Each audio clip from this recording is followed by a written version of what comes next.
Este programa não é recomendado para menores de 14 anos.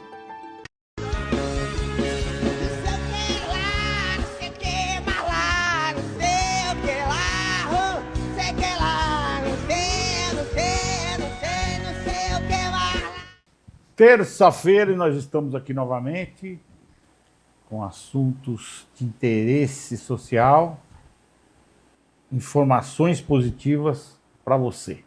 Fique ligados. Boa noite, doutor Djalma, prazer tê-lo aqui. Doutor Djalma, é sempre uma honra tê-lo aqui, é uma referência para mim, que eu faço questão de insistir nessa biografia, porque realmente é o que nós precisamos. A sociedade está carente disso aqui. Educação à integridade, para a integridade. O papel da escola e da família na formação de valores. É isso que nós precisamos a cada dia mais. Obrigado, doutor Djalma. Mais uma vez é uma honra. Uma alegria estar aqui com você. Com essa equipe cada dia mais vibrante. Doutor Djalma é uma referência, né, Tágira? Tágira, boa noite, meu querido Tágira, parceiro. Boa noite, Marciele. Boa noite aos meus pares, a você que está em casa. Aproveitar esse momento de fala para falar do ideiasemfoque.com.br, o ponto de encontro da economia, da gestão privada, do marketing, que agora passa a contar com Carlos Marcieri, assinando a coluna de empreendedorismo e de negócios. Já temos lá 3 artigos do Marcieri, um falando sobre escala 6x1, qual a melhor escala, que no caso o mais importante não é nem tanto a escala, é exatamente o apoio às empresas. O Marcieri assinou esse artigo. O outro fala sobre logística empresarial, a logística como ferramenta mais importante para o desenvolvimento das empresas. E, por último, agora, o Marcieri escreveu sobre fortalecimento de marcas. As empresas se fortalecendo, suas marcas, para crescer. ideiasemfoque.com.br. Obrigado, Tágira, pelo carinho. Frank, meu amigo Frank. Ótima noite a todos, uma ótima terça-feira para vocês. Bom revê-los, né, e participar desse debate junto com você, que sempre liga e fica aqui conosco na TV Metrópole, no Acerto de Contas. Com certeza. Dona Mazé, minha dama de ferro, boa noite. Boa noite, telespectadores. Hoje nós temos aqui, no caso, estamos diante de um assunto bem polêmico. Bem gostoso, polêmico, mas muito bom, senhor. Vai ser bem explorada você. Gláucia, minha querida Gláucia, grande jornalista, companheira, né, do Acerto de Contas. Boa noite, minha querida. Boa noite, Big Boss, Marcieri. Boa noite ao gato dos gatos, Fábio Tágira. E boa noite aos meus pares. E a você que está em casa nos prestigiando com a sua audiência. Quero mandar um alô para o último evento que houve agora, segunda-feira, no Hospital IJF, onde eu fui uma das assistentes sociais homenageadas lá. E pegando esse gancho, eu quero apresentar aqui a doutora Aline Morel. Ela faz parte da Comissão Intra-Hospitalar de Doação de Órgão para Transplante do IJF. E o que é isso? Que leis regem essa questão do transplante? Como é que andam essas doações no estado do Ceará? Então, é nesse sentido que a gente vai debater. Para você que está em casa, as suas dúvidas. Ainda precisa ter a carteirinha para doar órgãos ou não? Então, hoje a gente vai tirar todas as suas dúvidas. Prazer em tê-la aqui, a doutora Aline.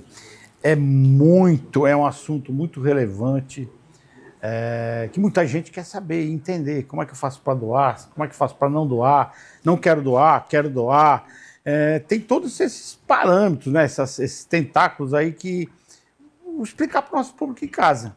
Boa noite. Boa noite a todos vocês. Muito obrigada pelo convite. Em nome da doutora Gláucia, minha colega, companheira de um tempo de trabalho lá do IJF. Fiquei muito feliz pelo convite e conhecer pessoas super divertidas.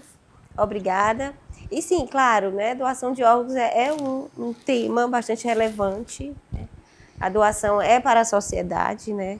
Então, vamos sim tirar todas as dúvidas, né? Estou aqui para compartilhar nosso trabalho lá do IJF e estou contando aqui com vocês. Vamos começar assim, com o seguinte questionamento, está todo mundo esperando isso aí. Quero doar e não quero doar, como fazer? Certo. Hoje em dia, a família, né? A família, ela que autoriza a doação de órgão, né? A lei é bem clara que para que você possa doar os seus órgãos, tem esse desejo, você informe aos seus familiares, né? Que Era um desejo. é o que é o seu desejo. Então, a família hoje, né? Cônjuge, parentes de primeiro e segundo grau, eles que autorizam a doação dos seus órgãos. Tem uma idade para esses órgãos ser doados? Por exemplo, o que eu estou querendo saber? A partir de que idade? Até que idade pode ser doado os órgãos? É importante isso aí. Nós temos uma faixa etária de 2 a 70 anos que podemos doar Até a maioria 70? dos órgãos, né? Porém, o fígado, ele é um órgão que ele não tem idade. Não, o fígado eu não tenho Mínima, mais, né? só tenho o Mas se é ganchinho lá. filho pra ti, não dá, né? Não dá, não. Mas eu vou lhe dar uma informação para você ficar feliz. O fígado, ele é o único órgão que ele se regenera a cada tempo, então o seu fígado é sempre novinho. É mais o meu, coitado. O meu Não tá diz todo- isso pra ele, não, doutor. Há uma esperança, Diz Big isso, Boss. não. Mas falando sério, e aí até os 70 anos, então? A maioria dos órgãos, né? E alguns tecidos. Mas, assim, existe cada um com o seu pré-requisito, né? Tem alguns centros transplantadores que eles aceitam até 45, 65 anos, vai depender da função do seu órgão também, né? Claro, quando você se torna um doador de órgãos, é passado por alguns exames, né, de funcionalidade dos órgãos para saber se é apto para doação. Mas o fígado é o único órgão que não tem idade. Pode doar a qualquer momento, Sim, né? já tivemos doadores de 80 anos, 83 anos, porque também eles vão para pessoas que estão na faixa etária de 70, 80 anos na fila, né? Quando é criança, criança doa para crianças, né? E aí, alguns casos, quando tem alguma urgência na fila, é que pode ter uma criança doar para um adulto, mas geralmente uma criança doa para crianças. Interessante essas regras para que a população se esclareça. Tem muita gente que Isso. quer doar, tem muita gente que tem esse desejo e não conhece os trâmites, né? Existe uma legislação que estabelece essas regras e eu queria entender, doutora, essa mudança que antigamente você deixava no documento. Isso existe ainda? Não, essa lei foi revogada, né? O que é que acontece? Em 2009, né, o governo pediu para que algumas, né, que todas as pessoas colocassem nos seus documentos, né, Se é doador ou se não. era doador ou não, né? Porém, foi revogado porque nem todos colocaram, né? Vocês colocaram aqui? Não. Eu não me lembro. Eu acho que quanto menos burocracia, melhor, né? quanto Né, doutor menos, Djalma? melhor. Pois é, mas assim, o que vale hoje, né? Então, essa lei foi revogada, não existe mais, né? Algumas pessoas, por terem medos, mitos, né? Colocaram que não eram doadores e que acabaram doando seus órgãos, né? Quando faleceram, né? A família assinou doando, né? Porque ela revelou que não, ela colocou na época que não era mais com algum medo, mas depois que ela faleceu e a gente viu, né, foi exposto como era todo o processo, a gente acabou doando. Então, assim, mas aqui no Brasil nós não temos essa lei presumida, né, como temos na Espanha e alguns outros É a países. vontade da família, é isso. É a vontade da família que prevalece no Brasil. Doutor Djalma. Por exemplo, um coração. A pessoa vai doar um coração. Coração de mulher tem que ir para a mulher? O coração de homem pode ir para uma mulher? Ou qual é o critério, vamos supor assim, para o recebedor? Cada órgão tem seu critério, né? O caso do coração, ele não tem o critério assim do sexo, né? Ele tem o critério do peso, do tamanho, do tipo sanguíneo, né? E do tamanho dele na caixa torácica, né? E da funcionalidade. Então, ele pode, um homem doar para uma mulher doar para um homem, não tem esse critério do sexo. É um órgão, né? É um órgão, né? Frank. Bom, esse assunto é um assunto extremamente interessante, porque doação de órgãos envolve vidas, né? E querendo ou não, esse assunto eu nunca quis debater, porque muitas vezes a gente assiste algumas séries e tudo mais, e a gente vê que existe, infelizmente, até nisto existe, o contrabando, o desvio e até mesmo o tráfico de órgãos. Como é que quem trabalha dentro da legalidade, assim como a senhora e como outros que trabalham dentro do respeito, dentro da lei, como é que é visto isso, até mesmo para combater, porque existe demais, principalmente órgãos de crianças e adolescentes que têm um valor maior do que o do tem um mercado disso, exato, né? O mercado aí fora disso, tem um mercado de venda enorme, que existe demais. Como de é que rins, visto, né? Fígado, rins. Fígado, rins. Como é que é visto por parte do povo que trabalha dentro da lei? Olha, assim, é muito... A gente, aqui no Brasil, não existe, né? O Sistema Nacional de Transplante, ele é um sistema que ele é 100% financiado pelo SUS, né? O único do mundo que é todo pelo SUS, né? Pelo governo. Respeita a fila. Respeita a fila, é transparente. Mas deixa eu fazer uma pergunta aqui, fazer só um adendo aí. Respeita a fila. E o Faustão? Não, no caso do Faustão, ele respeitou a fila ou puseram ele na frente da fila? Não, ele respeitou. Porque no que acontece? No caso do Faustão, ele entrou por alguns pré-requisitos que ele tinha. Quando você tem uma comorbidade, quando você entra numa urgência, você entra em primeiro lugar na fila, né? Ele já era dialítico, ele já tinha problemas de outras comorbidades. Então, assim, quando ele foi para a fila, ele foi em caráter de urgência, né? Então, qualquer pessoa que tem um caráter de urgência, ele entra, ele vai para a fila de urgência. Quando ele tem uma iminência de morte. Existe ali um critério de morte, risco de morte. Justamente. Na mesma época, um senhor que ele era pipoqueiro, ele também recebeu um órgão em urgência. Mas na época não falaram nele, só falaram do Faustão. Por quê? Porque o Faustão, ele tinha a mídia, né? Então, aqui no Brasil, a fila funciona. As pessoas que estão na fila, elas podem, no portal da transparência, no Sistema Nacional de Transplante, acompanhar a sua colocação. Agora, claro, existe algumas explicações em relação, na fila de rim, né? Você é um paciente renal. Você está esperando um rim. Surgiu um doador. Vai sair para mim? Eu estou na primeira da fila? Às vezes não. Por quê? Porque o terceiro ou quarto foi mais compatível do que eu. Então, esse cruzamento de dados, de informações. Dos dados, das proteínas, o cross-match. Então, assim, ele vai... Então, existem alguns critérios de lista, né? Cada órgão é peculiar. Então, mais caso... Em órgãos, quando o paciente está iminente de morte, ele vai para a fila com uma urgência.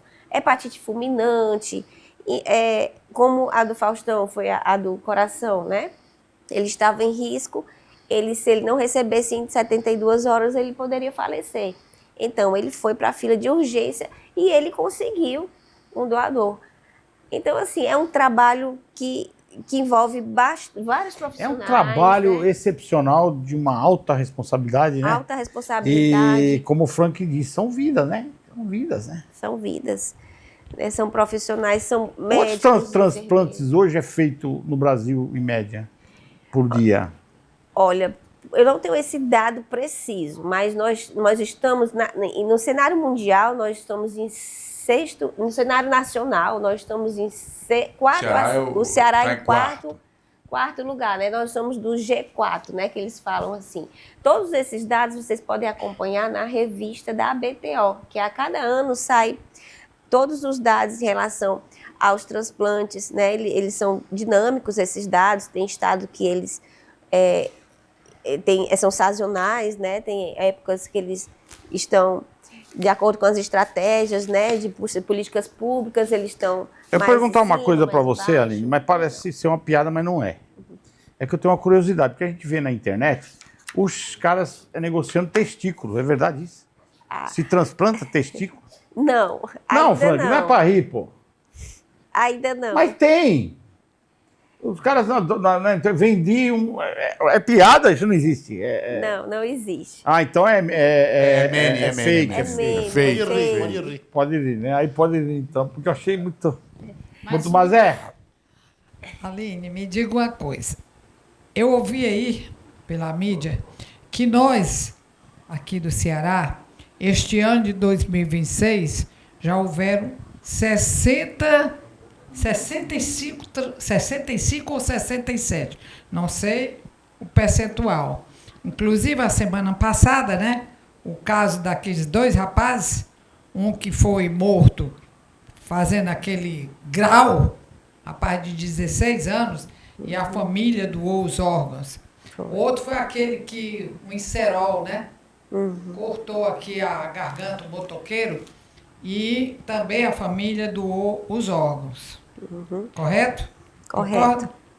Então, eu te pergunto, você falou aí no SUS, até onde vai o poder econômico, no caso que se falou aqui no Faustão? Ele diz que o pobre não tem vez, quando é transplante, isso aí não existe para pobre. Até onde vai esse mito, que é que você disse que no SUS não existe isso. Você segue o critério da fila e quem tiver já numa situação precária, esse tem direito a ir na frente. Não existe o fator econômico da pessoa que vai ser o recebedor, correto? Correto. Então, até que ponto a família, por exemplo, o meu filho falece. Ele antes era contra que doasse os órgãos dele. Mas eu, como mãe, sou partidária que os órgãos sejam doados. Então, eu vou procurar onde, no IJF, como eu devo me dirigir para dizer, olha, ele antes falava que não ia, onde mas faz eu, o registro mãe, né? Mas você quer saber onde faz o registro de doador, né? Mãe, eu vou doar o coração dele. Eu acho que é no momento que morre ali, não é isso? O pessoal pergunta assistência social, mas né? tem muita morte, que às vezes a morte é em casa. Sim. Né? Precisa passar tem um período. É porque Vai falar sobre eu tenho que comunicar a quem? Ao IJF, aquele hospital da universidade, né, que é um órgão do SUS também, onde eu tenho que me dirigir para doar os órgãos do meu filho. Certo. Existe 2 tipos de morte. Existe a morte encefálica e a morte por parada cardíaca. Quando a gente fala em doação de múltiplos órgãos, a gente só pode ser doador de órgãos quando a gente tem a morte encefálica diagnosticada, né? Que é aquela morte que morre primeiro o cérebro e que depois, né, na tentativa de salvar alguns órgãos, a família, né, tem essa oportunidade de doação. Isso é por isso que é tão difícil doar também, porque nem todo mundo vai morrer por morte encefálica, né? Quando se tem a morte por parada cardíaca, você ainda tem a chance de doar tecidos, que no caso, as córneas, né? As córneas é um tecido, fazendo aqui uma comparação, como se fosse o vidrinho do relógio, né? Um tecidozinho que fica ali e ela, uma vez retirada e implantada em pessoas que têm problemas na córnea, volta a enxergar. Então, até 6 horas depois da morte por parada cardíaca, você pode doar as córneas. Como é que você faz isso? Você estando no hospital, hoje o Ministério da Saúde, né, através do Sistema Nacional de Transplantes, ele implantou nos hospitais as comissões, né, que agora vai mudar o nome, não é mais comissão, agora são as equipes de doação, que é a EDOT agora. Não é mais CIDOT. Vai mudar o nome, né, a partir do 2º semestre, né, temos 6 meses para ter essa mudança. Então, vai se chamar agora as equipes de doações. Essas equipes de doações, elas estão implantadas em vários hospitais públicos, particulares, que elas funcionam justamente acompanhando todos esses óbitos hospitalares, acolhendo essas famílias. E no momento certo, né, quando tem uma oportunidade de doação, a família vai ser entrevistada para a doação. Então, acontece nos hospitais. E quanto tempo dura esses órgãos? Quanto tempo ele pode permanecer aguardando esse transporte? Porque é tudo muito complexo. complexo, né? Pelo que eu estou entendendo aí. Pois é, veja bem. Pois é, por isso que tem que tirar a burocracia disso tudo, né? Por isso que é muito difícil quando você fala em tráfico. Então, assim, é uma coisa tão complexa que quando você leva para um local de tráfico, de ser uma coisa bem fácil, não é. Eu queria que a senhora falasse como foi que surgiu a questão da CIDOT no IJF. Certo. Mas antes disso, a resposta da duração do órgão. A gente... É importante demais isso aí. Pronto, quando se é diagnosticado, né? Primeiro você tem que ter uma lesão cerebral irreversível, né? Tendo a lesão cerebral irreversível por várias causas, né? Um trauma, um tumor, uma hipertensão intracraniana, enfim, tem que ter aquela lesão irreversível. Aí vai se chamar os médicos habilitados para abrir este protocolo, né? Este protocolo, ele é o quê? São 3 exames realizados por 2 médicos diferentes e um exame complementar. Esses 3, eles vão diagnosticar a morte encefálica. Uma vez o paciente diagnosticado com morte encefálica, ele está morto. Morreu, e aí nós vamos manter, né? Tentar manter aqueles órgãos para que a família possa fazer a doação, né? Como a doutora Gláucia falou, né, que a gente é um trabalho, né, que a gente aquece, coloca drogas, em uma tentativa de salvar aqueles órgãos. E nesta hora que a gente vai abordar a família. Isso, com muito tato, com muita técnica, nós vamos abordar para saber se eles desejam doar o órgão. Porque assim, a família está perdendo aquele ente querido, né, ela está entrando no luto, ela está no momento... O Frank, por exemplo, está entrando em luto. E aí é muito sensível, porque infelizmente, somente naquele momento é que a gente vai acolher e entrevistar. A pergunta do Marcelo é muito interessante. Nesse trâmite da morte encefálica... Para a doação, né? Para a doação é o quê? Umas 6 horas, 12 horas? A parada dos órgãos, ninguém sabe quando é que vai ser. Vai depender de cada organismo, vai depender da manutenção, né? Se tiver, até mesmo você mantendo, tem órgãos que não conseguem, né, suportar e acaba parando tudo. Então, a gente não tem um tempo preciso, é uma correria contra o tempo, né? Claro, se a família doar o mais rápido possível, mais órgãos a gente vai conseguir ser doado, né, e ser implantado em outras pessoas. Mas esse tempo preciso a gente não sabe como. Eu vou dar aqui um exemplo, né, da natureza para que assim você possa tentar compreender, né?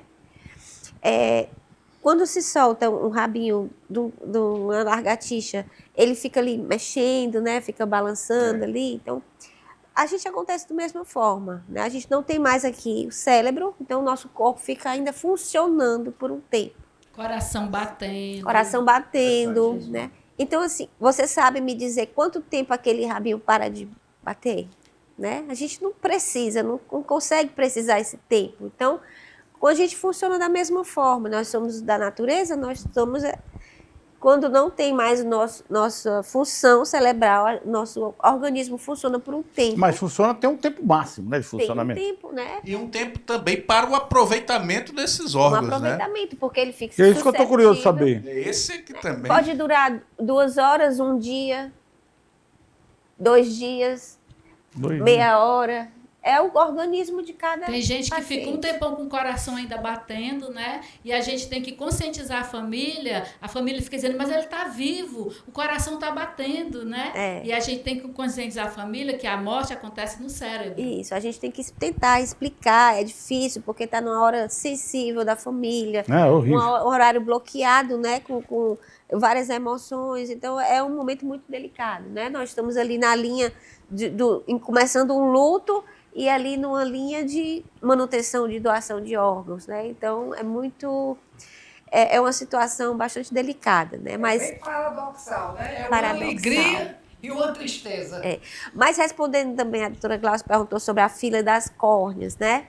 Realmente nós conseguimos zerar aqui no estado do Ceará a fila de córneas. E como é que está hoje?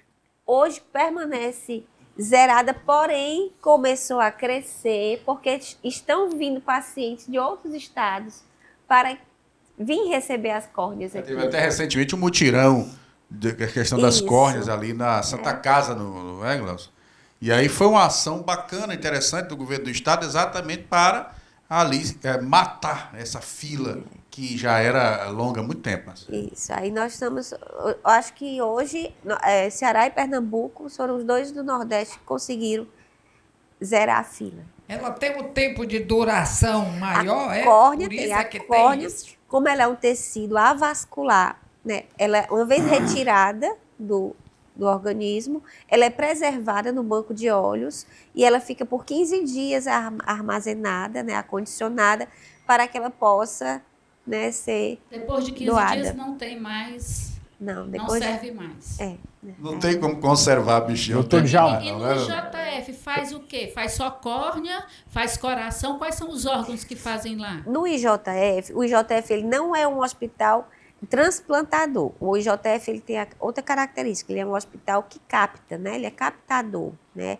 Aqui no Ceará nós temos centros transplantadores, como o Hospital das Clínicas, temos alguns hospitais Hospital do particulares, Coração Messejana, Hospital Messejana, Albert Seib, HGF, né? Então, e alguns particulares também, né? Mas o IJF, ele só capta, né? Porque, infelizmente, é um hospital de vítimas de trauma, né? E lá a gente tem alguns pacientes que, quando falecem, a gente acolhe a família e tem essa oportunidade de doação. Qual é o risco, por exemplo, de uma pessoa transplantada receber uma doença daquele que fez a doação? Muito boa pergunta. Muito boa pergunta, eu tinha doutor uma Djalma. parecida com essa daí. Esse processo, doutor, a gente faz assim, né, uma tentativa, né, uma segurança, né? A gente colhe, quando uma família doa, a gente colhe vários exames, né? Para você ter ideia, são mais de 13 tipos de sorologias diferentes para testar se ele tem algum vírus, né? Alguma comorbidade, é feita uma entrevista, é feito exames laboratoriais. A questão do HIV, é feito o teste. HIV, hepatite, HTLV, sífilis e várias outras sorologias que elas são processadas, né, para que vá com segurança, né? Existe todo o documento no prontuário do paciente e que as equipes, né, trabalham com essa margem de segurança para que não receba nenhum órgão contaminado. Bom, vamos para o segundo bloco, voltamos já já. Está bem interessante o bate-papo aqui com a doutora Aline. Voltamos já, fiquem ligados.